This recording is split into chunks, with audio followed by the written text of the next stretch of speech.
2 Coríntios capítulo 3, a partir do verso 7, aqui na minha Bíblia o subtítulo está A Glória da Nova Aliança. Diz assim: o ministério que trouxe a morte foi gravado com letras em pedras. Mas esse ministério veio com tal glória que os israelitas não podiam fixar os olhos na face de Moisés, por causa do resplendor do seu rosto, ainda que desvanecente. Não será o ministério do Espírito ainda muito mais glorioso? Se era glorioso o ministério que trouxe condenação, quanto mais glorioso será o ministério que produz justificação. Pois o que outrora foi glorioso, agora não tem glória, em comparação com a glória insuperável. E se o que estava se desvanecendo se manifestou com glória, quanto maior será a glória do que permanece. Portanto, vimos que temos tal esperança, mostramos muita confiança. Não somos como Moisés, que colocava um véu sobre a face, para que os israelitas não contemplassem o resplendor que se desvanecia. Na verdade, a mente deles se fechou, pois até hoje o mesmo véu permanece, quando é lida a antiga aliança. Não foi retirado, porque é somente em Cristo que ele é removido. De fato, até o dia de hoje, quando Moisés é lido, um véu cobre os seus corações. Mas quando alguém se converte ao Senhor, o véu é retirado. Ora, o Senhor é o Espírito, e onde está o Espírito do Senhor, ali a liberdade. E todos nós que com a face descoberta contemplamos a glória do Senhor, segundo a sua imagem, estamos sendo transformados com glória cada vez maior, a qual vem do Senhor, que é o Espírito. Vamos orar? Senhor Deus, Todo-Poderoso é o seu nome, Senhor Jesus. Nós já estamos te louvando, Pai, desde o começo desse culto. Antes pela IBD já aprendemos a sua palavra, Senhor, e agora eu te peço, fala conosco, Pai. Pai, prepara os nossos corações, abre os nossos ouvidos, Pai, que nada atrapalhe que nós ouvirmos a sua palavra, Pai, aquilo que o Senhor tem para falar com a igreja através de mim. Senhor, nos abençoa nessa manhã, Pai, que quando eu falar essas palavras e os meus irmãos ouvirem, Pai, que o seu Espírito Santo esteja trabalhando, que o seu Espírito Santo, ó Pai, esteja dando entendimento, que o seu Espírito Santo esteja esclarecendo, ó Pai, na mente dos meus irmãos, tudo o que o Senhor quer falar nessa manhã, Pai. Em nome de Jesus Cristo, seu Filho Todo-Poderoso, que nós oramos, ó Pai. Amém, Senhor. Amém. Quem aqui está assistindo aí os 10 mandamentos? Ó, na galeria parece que tem mais gente do que aqui embaixo. Que legal. Eu acho muito bom também. Por quê? Deixa eu só arrumar aqui para mim não ficar apagando aqui. Beleza. Eu acho muito legal. Eu até comentei já com alguns irmãos. Muito bom ter essa novela na TV. Porque antigamente ele reclamava, pô, o povo da igreja está vendo Babilônia, está vendo Avenida Brasil. Agora estamos vendo os 10 mandamentos. Que problema tem isso? É bom. Isso é bom porque tem fazendo com que o povo da igreja esteja conversando sobre as coisas de Deus. Pelo menos lá em casa é assim, né, Flávio? Agora, para confirmar se o que eles estão mostrando lá está certo, nós vamos na Bíblia, lemos. Isso é interessante, isso está estimulando o povo de Deus falar sobre a palavra de Deus, estudar. Isso eu acho bom, eu não acho ruim. Claro que a Bíblia é a Bíblia, nada vai substituir ela. Mas quanto mais a gente estiver falando, e quanto mais a gente estiver vendo, e cantando, e ouvindo a palavra de Deus, é melhor. É maravilhoso isso. E aí, vendo os 10 mandamentos, e vendo todas aquelas histórias, que quando a gente lê, parece que é uma coisa, quando a gente vê, é outra, né? A gente tem outra impressão, pelo menos essa é a impressão que eu tive. E aí, assistindo e vendo todos aqueles milagres, aquelas pragas, tanta coisa que acontece na história do êxodo do povo de Israel. Aí a minha esposa Flávia, ela me fez uma pergunta. Eu sempre falo de você, né, Flávia? Ela falou: Edu, olha, somente pela fé para a gente crer nessas histórias. Vocês concordam com isso? Concordam? Porque não é uma história comum. Histórias de milagres grandiosos. É história de abrir o mar vermelho, daquelas pragas. Histórias que a gente não ouve mais hoje em dia. Então, com certeza, esses milagres, a história de Israel, uma história tão grandiosa, com a religião tão significativa que eles têm, com certeza é pela fé que nós cremos em tudo isso. Porque se a gente sentar para contar para as crianças essas histórias, são histórias maravilhosas, e a gente vai enxergando, nós vamos vendo o quão é espetacular a história de Deus na história de Israel, na história que Deus usou para abençoar todas as nações através do povo de Israel. E como eu falei, Deus escolheu Israel como uma nação sua. Então nós vemos no começar lá do Êxodo, no Antigo Testamento todo, Deus escolheu Israel para abençoar todas as nações, e através de Israel Deus se mostrar Deus como Ele é. Porque senão nós não conhecíamos a Deus, se Ele não se mostrasse através de Israel. E aí muitas histórias aconteceram nessa história grandiosa de Israel. Deus falou com Abraão, com Isaac, com Jacó. Moisés foi jogado no rio Nilo. Olha aí, esse capítulo já passou, né? Moisés foi jogado no rio Nilo, e aí depois a irmã do faraó pegou ele, e ele cresceu no templo. Olha que cada história, que se a gente lê nos gibis, nos livros, nós ficamos abismados. Isso é maravilhoso. As pragas, como eu já falei, muitos milagres. O povo de Israel, ele foi liberto do cativeiro lá no Egito, com o poder de Deus, com a mão poderosa do Senhor, com um milagre extremo. Porque o povo era escravo, não tinha poder algum, não tinha como lutar, não tinha arma, não tinha nada. E Deus usou de milagres, das pragas, para libertar ele. Depois, ao longo do caminho, nós vemos a história dos muros de Jericó que caíram, também com uma história maravilhosa, em que o povo cercou o muro e começou a rodear e cantando, até que um dia o muro caiu. Milagre. São milagres que nós cremos pela fé. Histórias maravilhosas. Aí temos as histórias da Babilônia. Quem não lembra da história de Daniel na cova dos leões, de Sadraque, Mesaque e Abednego na fornalha, que não se queimou? A história de Israel sempre foi uma história grandiosa, maravilhosa. Histórias do rei Davi. Quantas vezes nós já ouvimos histórias do rei Davi, de Salomão, que construiu um templo maravilhoso, de Jonas na boca do grande peixe. Olha que história fantástica. Passou 3 dias na boca de um grande peixe. Então, eu pelo menos sou assim, eu conheço mais a história de Israel do que a história do Brasil. Eu não sei vocês. Eu sei muito mais da história da fundação de Israel como história mesmo. Porque a Bíblia, ela relata fatos espirituais, mas relata fatos históricos, né? Se nós viajarmos para Israel hoje, nós vamos ver lá o túmulo de Jesus, onde eles passaram. Então nós conhecemos muito mais a história de Israel do que a história do nosso país, da Bíblia. E é interessante que aqui nesse texto que nós lemos, olha que coisa interessante. Paulo fala que toda essa história gloriosa de Israel, essa história de milagres, essa coisa que quando a gente lê, quando a gente vê, nós ficamos até sem ar. Toda essa história de Israel com glória não se compara com a história nossa, do cristianismo, da nova aliança. Olha que coisa. E aí vocês vão percebendo o quão privilegiados nós somos, o quão privilegiado você é de estar aqui hoje, cultuando a um Deus vivo, de frente a frente com Ele. E é isso que Paulo fala na sua palavra. Acompanha comigo aí, ó, a partir do versículo 7. Nós vou ler o versículo 7 e 8. Ó. Fica com a Bíblia aberta aí que nós vamos voltar muitas vezes aqui. Paulo diz assim: o ministério que trouxe a morte foi gravado com letras em pedras. Se você lembra, a lei foi escrita em pedras, né? Moisés trouxe 2 tábuas de pedra e gravou as leis em pedras.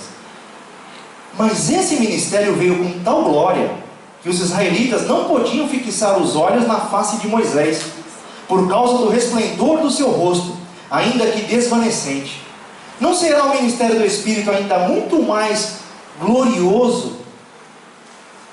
Não será o ministério do Espírito muito mais glorioso do que esse? Olha que coisa, Moisés, quando voltava do monte, ao se encontrar com o Senhor, ele tinha que colocar um véu, porque o povo não conseguia olhar para a face dele. Tamanha era a glória de Deus. E se alguém olhasse para a face de Moisés, morreria, porque a glória de Deus estava estampada ali.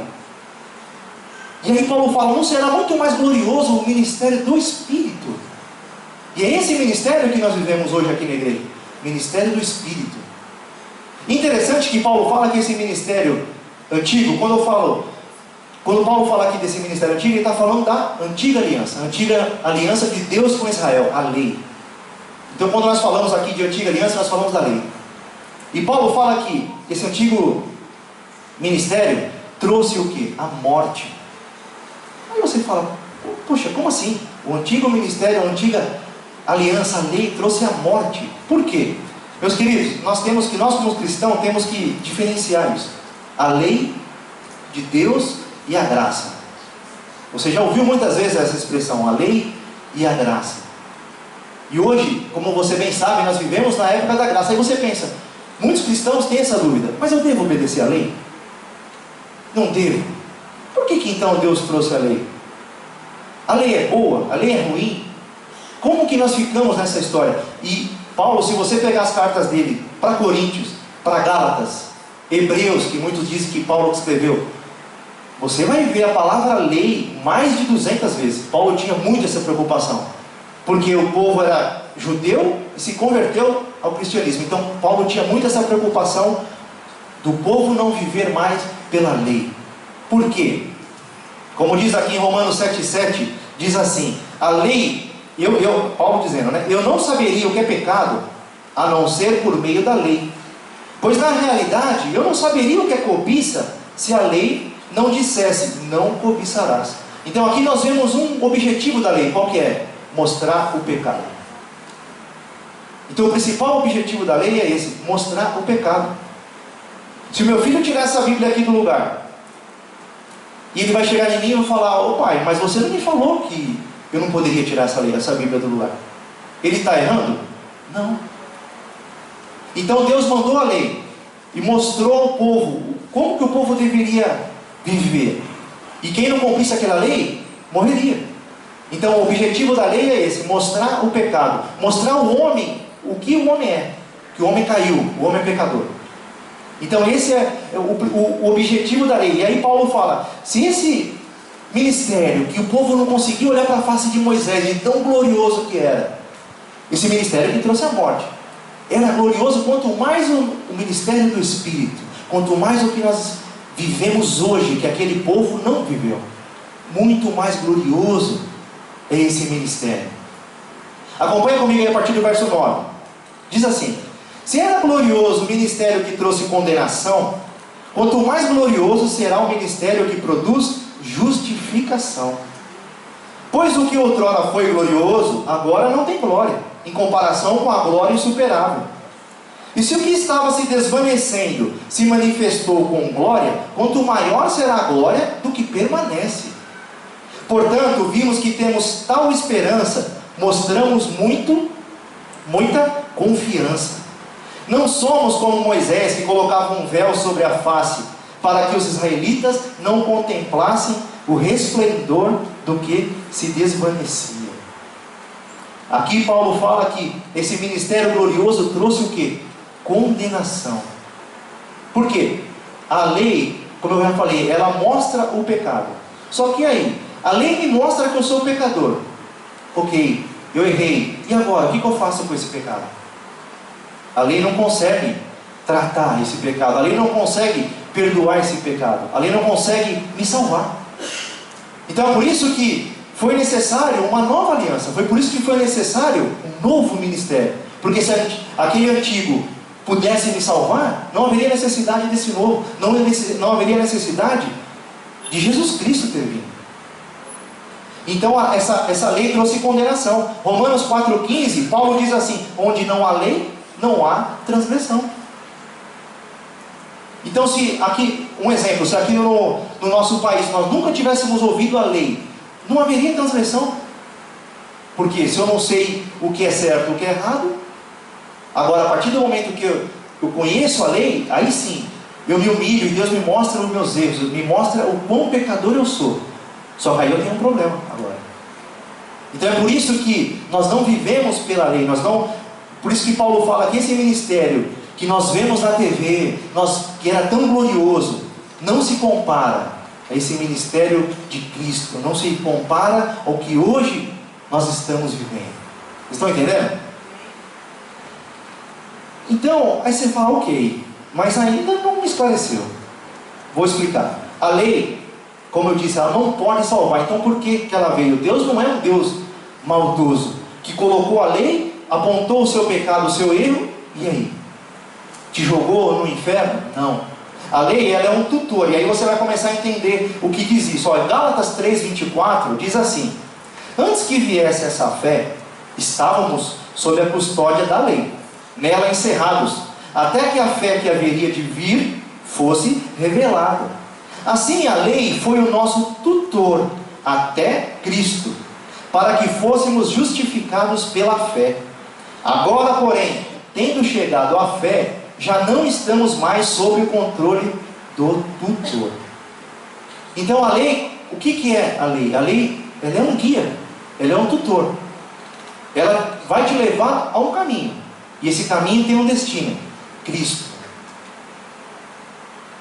Para explicar melhor, antigamente, conta essa história que os escravos na época de Roma, eles tinham uma função: pegar as crianças pequenas, cuidar delas, dar banho, pentear cabelo, cuidar dessas crianças. E a responsabilidade que eles tinham era o quê? Pegar essas crianças e levar até um mestre. Quando eles viam que essas crianças já estavam no momento de aprender as coisas da religião, do mundo, eles levavam até o mestre. E aí sim, quando essa criança chegava até o mestre, essa criança aprendia com o professor. Então a lei é isso, a lei é o guia, a lei é o tutor. Só que ela mesma não é o fim, ela mesma não é o Salvador. Ela nos guia até Cristo. Então é isso que Paulo aqui está falando. Esse ministério antigo não tem comparação com o que nós vivemos hoje. Aqui em Romanos 9:30 diz assim: os gentios que não buscavam justiça a obtiveram, uma justiça que vem da fé. Mas Israel, que buscava uma lei que trouxesse justiça, não a alcançou. Por que não?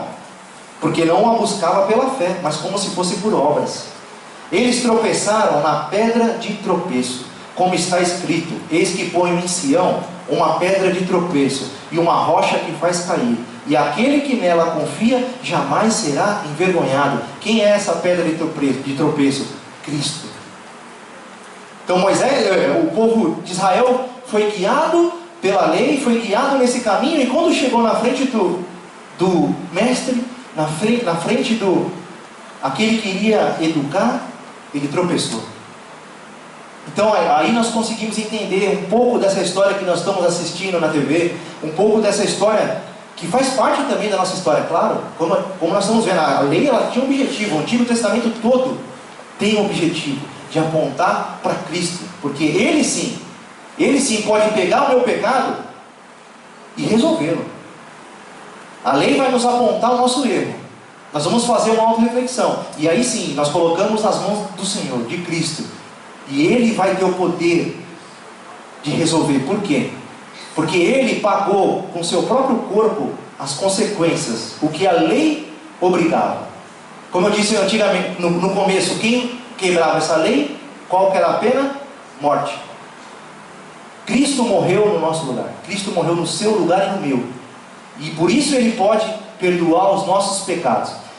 Então, nós entendendo isso, e aí você começa a pensar, você fala: puxa, tudo isso que eu já sei, tudo isso que o povo de Israel viveu, todas essas coisas, e hoje, o que eu estou vivendo? Eu tenho consciência do que nós estamos vivendo? Você tem consciência do que você faz aqui na igreja? Todo domingo você vem aqui, você tem consciência de quem você é? Nós temos que ter isso. Nós somos filhos de Deus.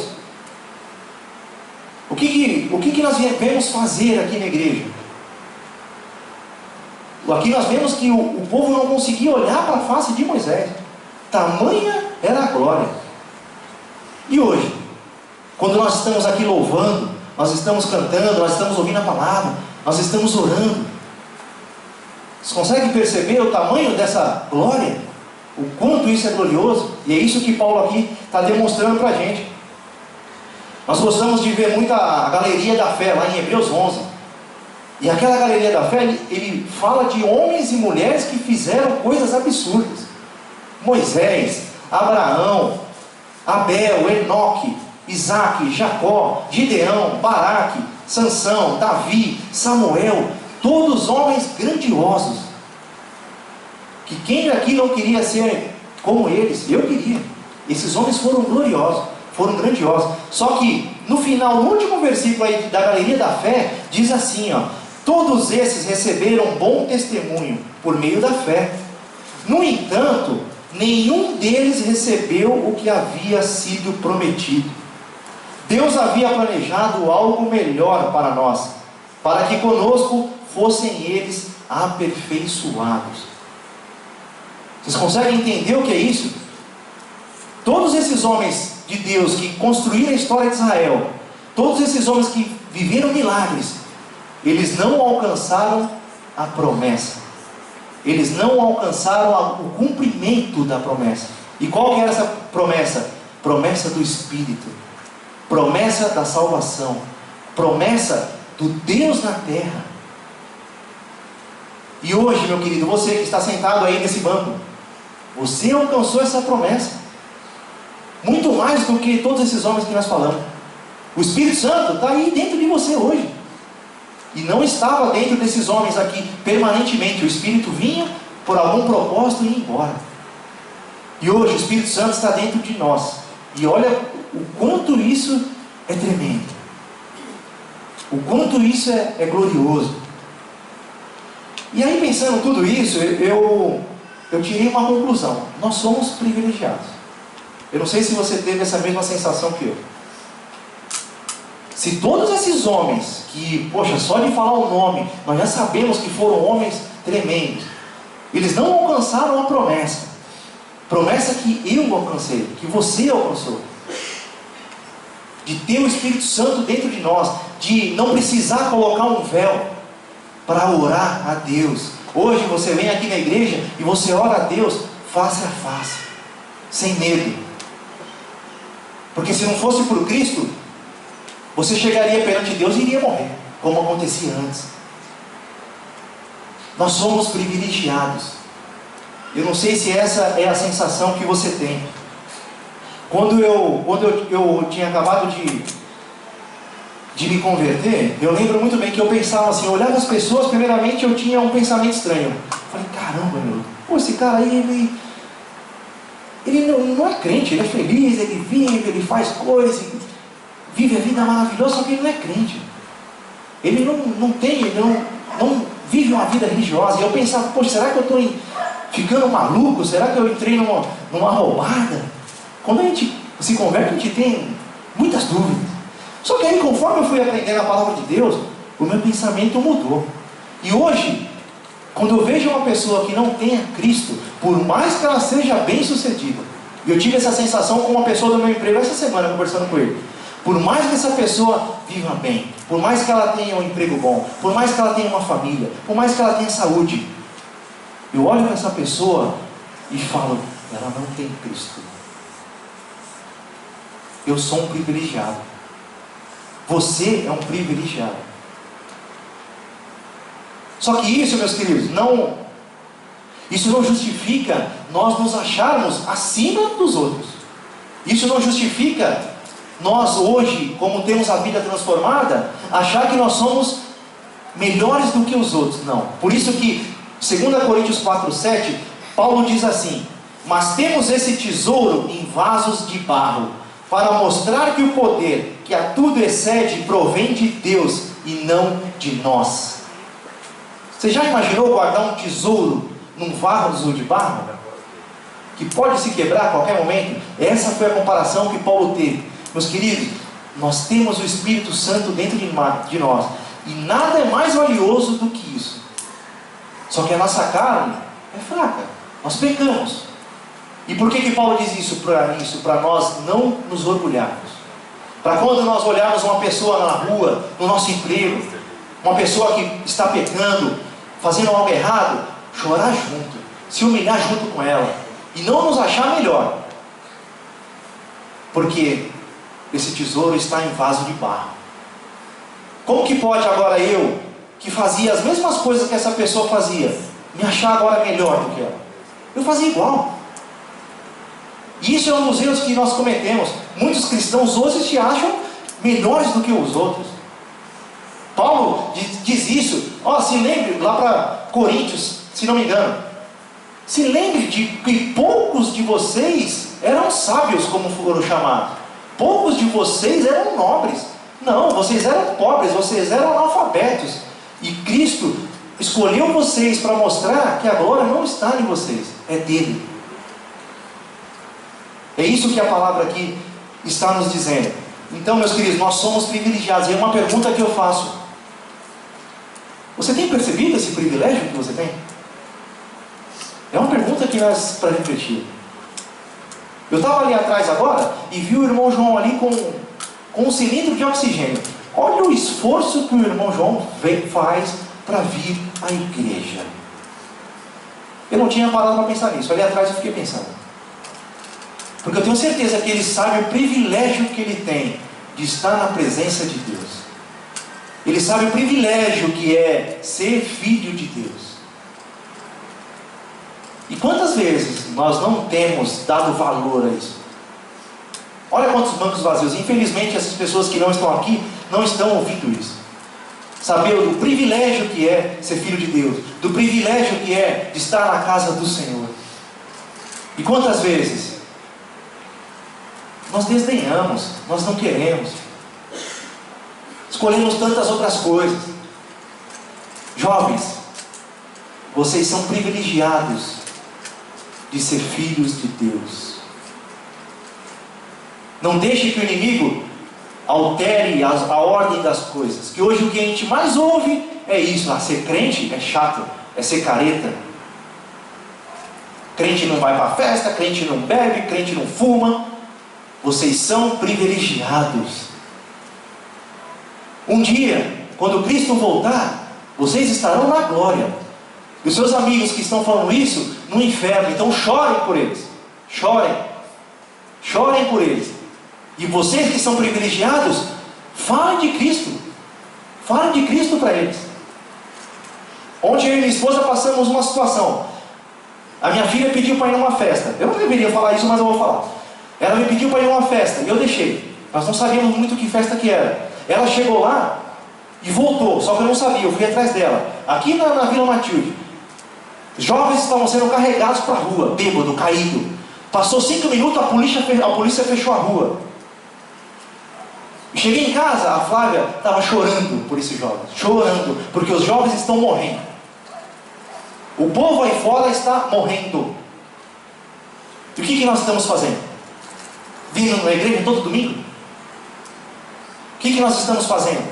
Para mostrar essa glória, para mostrar esse Espírito que está dentro de nós. O que nós estamos fazendo? Antigamente Deus usou o povo de Israel para mostrar a glória dele para o mundo. Hoje Ele usa eu e você. Junto com Ele todas as outras coisas. Você não vai precisar de mais nada. E você tem isso, eu tenho isso. E agora nós precisamos fazer algo. Nós não podemos ficar vindo aqui na igreja assistir culto. Nós temos que fazer algo, porque o mundo está perecendo. Os nossos irmãos, alguns falam que não pode chamar de irmãos, ou o que seja, estão morrendo. É isso que Paulo fala: abram o olho, o que vocês têm é um tesouro, o que vocês vivem é glorioso, vocês têm o Espírito de Deus. Abram o olho. Vocês são privilegiados. Como podem vocês estar com uma candeia e colocar ela embaixo da mesa. Não foi o que Jesus disse? Quem tem uma luminária, coloca no teto para iluminar tudo. Foi o que Jesus disse. Versículo 15.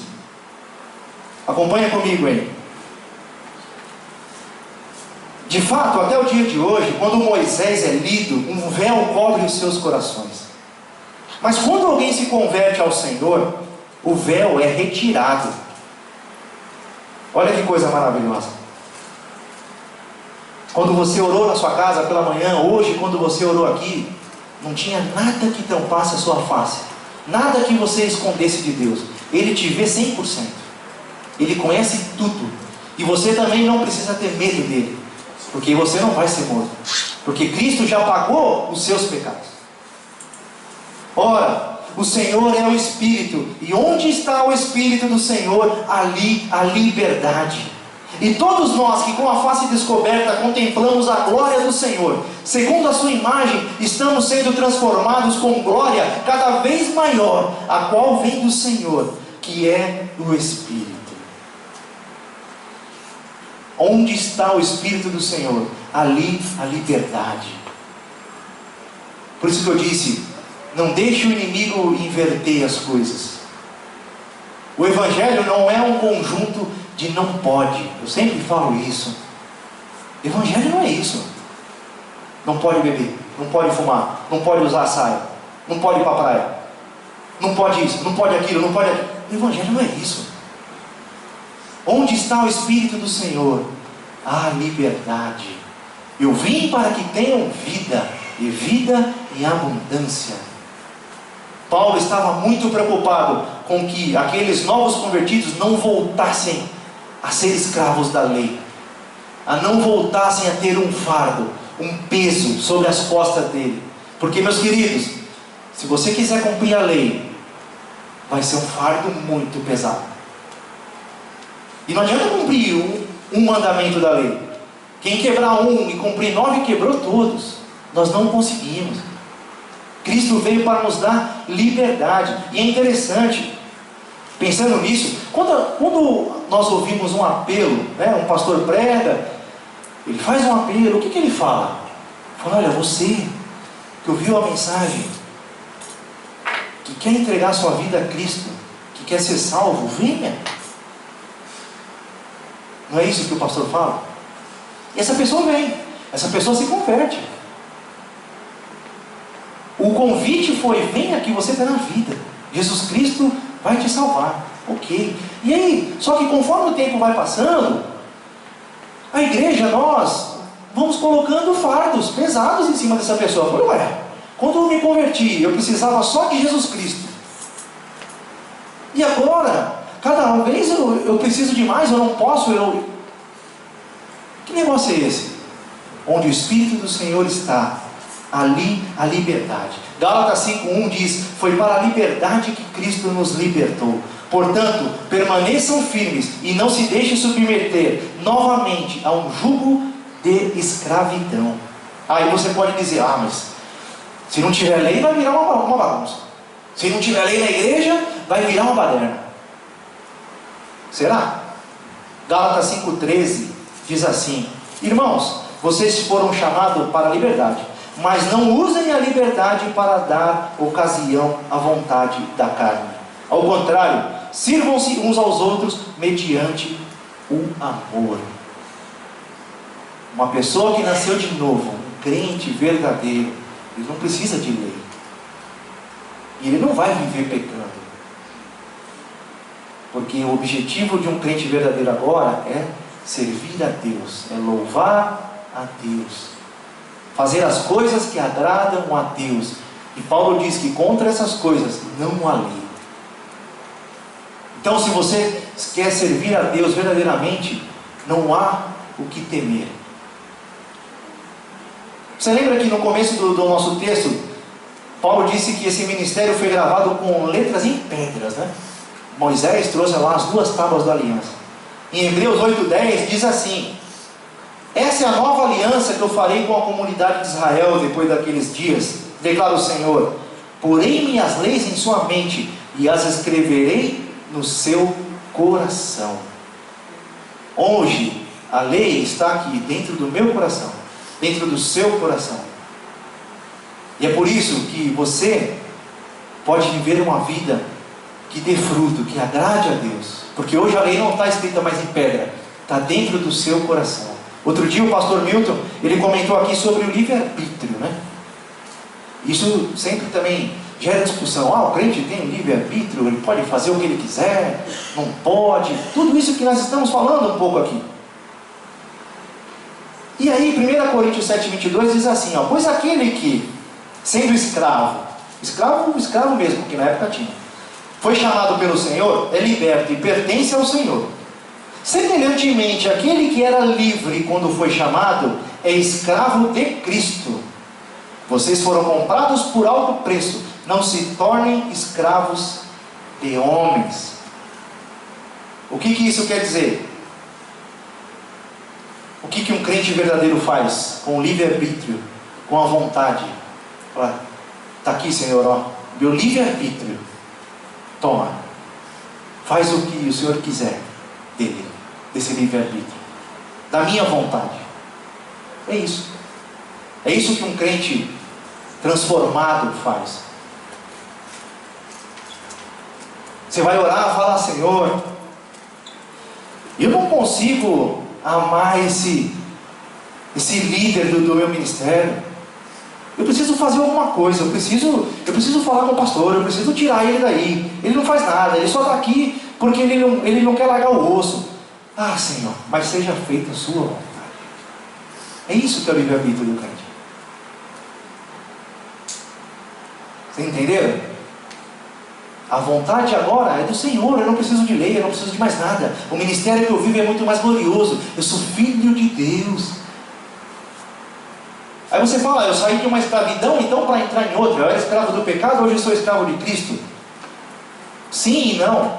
Hoje você é escravo de Cristo porque você decidiu ser. E essa escravidão não te trará jugo. Meu jugo é suave, meu fardo é leve. Saiba de uma coisa, você vai ser escravo de alguém. Ou do mundo, ou do diabo, ou de você mesmo, ou de Cristo. Escolha um. Escolha um. As consequências virão. Eu espero que você tenha escolhido ser escravo de Cristo. Porque isso é o que nós temos de maior privilégio. E para finalizar, diante de tantos privilégios que nós temos, que nós já falamos aqui nessa manhã, temos também responsabilidades. Vira a página aí, 2 Coríntios, eu peço que você acompanhe comigo. 2 Coríntios 4, versículo 7, só virar a página. A partir do versículo 7, diz assim: mas temos esse tesouro em vaso de barro, para mostrar que este poder que a tudo excede, provém de Deus e não de nós. De todos os lados somos pressionados, mas não desanimados. Ficamos perplexos, mas não desesperados. Somos perseguidos, mas não abandonados. Abatidos, mas não destruídos.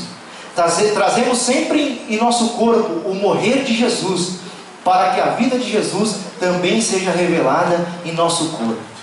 Pois nós que estamos vivos, somos sempre entregues à morte por amor a Jesus, para que a sua vida também se manifeste em nosso corpo mortal. De modo que em nós atua a morte, mas em vocês a vida. Paulo, quando diz aqui nesse último versículo, em nós atua a morte, mas em vocês a vida, esse nós aqui, ele estava falando dele, dos apóstolos, daqueles que trabalhavam pela igreja. Em nós atua a morte, em vocês a vida, a igreja. E não há nada de ruim em quem vive a igreja, não está por trás, não está liderando, não está trabalhando. Mas é com essa reflexão que eu quero terminar. Em qual lado você está?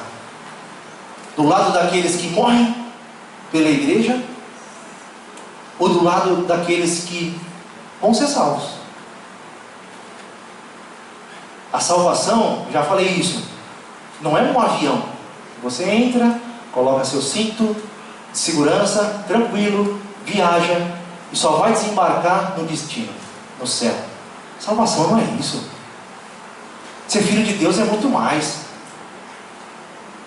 E eu decidi estar do lado dos que morrem. E você? Eu decidi estar do lado do pastor.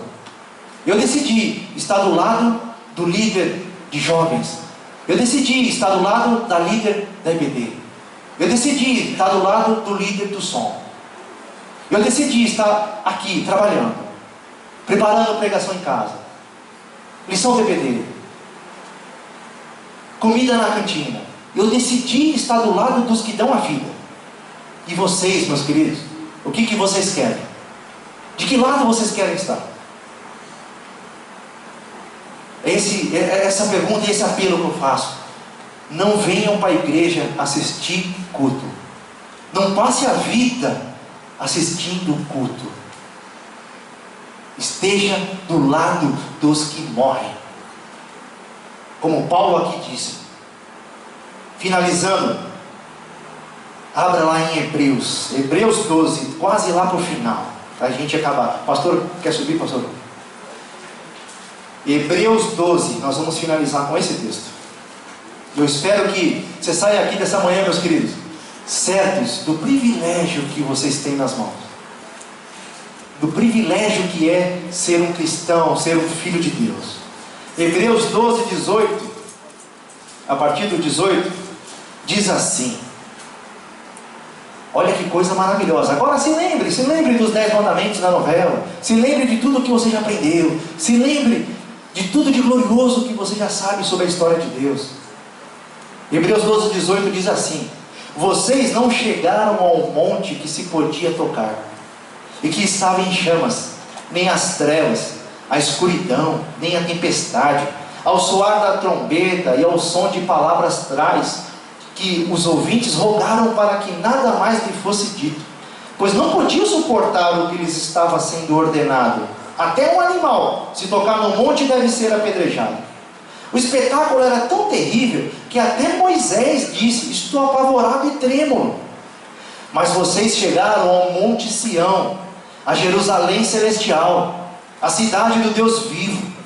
Chegaram aos milhares de anjos em alegre reunião, a igreja dos primogênitos, cujos nomes estão escritos nos céus.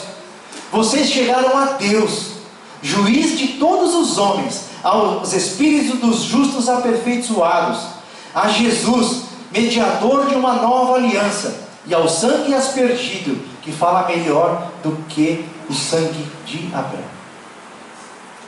Vocês chegaram diante da face de Deus, meus queridos, e isso é maravilhoso. Fiquem em pé, por favor, vamos orar.